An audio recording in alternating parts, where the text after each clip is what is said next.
Operation Raviv, also known as the 10-Hour War, was a mounted raid conducted by the Israeli Defense Forces on Egypt's Red Sea coast during the War of Attrition.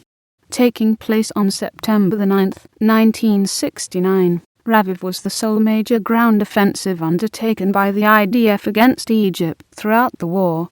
The operation saw Israeli forces masquerading as Egyptian troops and using captured Arab armor.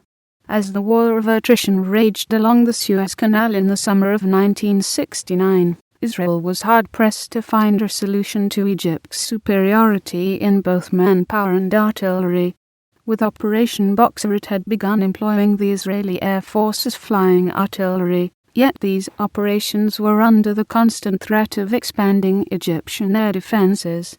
Furthermore, the static nature of the war meant not all of Israel's assets, including its ground forces and their superior mobility, were being put to use. Adopting a policy that has been described as temporary escalation, for the sake of eventual de-escalation, the Israeli government decided to take the fight to the Egyptians, drawing Egyptian forces from the Suez Canal zone, while striking a blow against air defenses along the exposed Egyptian flank. The planning of Operation Raviv was carried out jointly by the Armored Forces Command under Major General Avram Adan, and the Israeli Navy under Rear Admiral Avram Botzer. A dedicated task force was set up for the raid, composed of troops from various units. It was led by Lieutenant Colonel Baruch Pinko Harel, with Major Shlomo Baum as his second-in-command. The raid was to be carried out by Israeli armor and infantry masquerading as Egyptian troops. Arab hardware captured during the Six-Day War had been introduced into service with the IDF, and the force was to use Tyr 5 tanks and BTR-50 armored personnel carriers, camouflaged with the Egyptian sand-colored scheme. The tanks were manned by crews from the IDF Armor School, and each commanded by an officer. Infantry was provided by the Reconnaissance Company of the 7th Armored Brigade, augmented by Arabic-speaking members of Sayeret Matkal. The crossing of the Gulf of Suez was to be carried out using the landing craft of the Navy's 11th Flotilla, and was to be secured by Shahed 13 naval commandos. Assisting the embarkation and disembarkation of the armored force, fell to Unit 707, the Navy's Underwater Works Unit. After training for 6 weeks, the force came together at its staging point at Ras Yuda in early September 1969. The armored vehicles arrived at night to avoid detection. On September 7th, 1969, Shahed 13 commandos carried out Operation Escort, raiding the Egyptian Navy anchorage at Ras Sadat.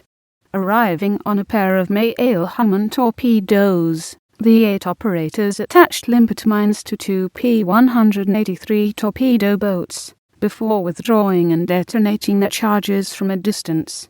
The sinking of the 2 boats served a dual purpose, preventing the interception of the Israeli landing craft and their cargo, while drawing Egyptian attention north from the planned point of disembarkation. Despite the operation's successful execution, Shahed 13 suffered 3 fatalities, when the self-destruct mechanism of one of the Ma'als accidentally went off as the commandos were making their way back across the Gulf of Suez.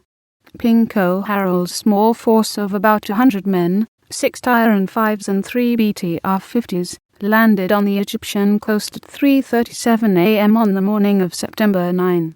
Delivered by 3 landing craft to a beachhead secured by Shahed 13, Harel's force landed at El Hafer, 40 kilometers south of Suez and 20 kilometers south of the anchorage at Ras Sadat.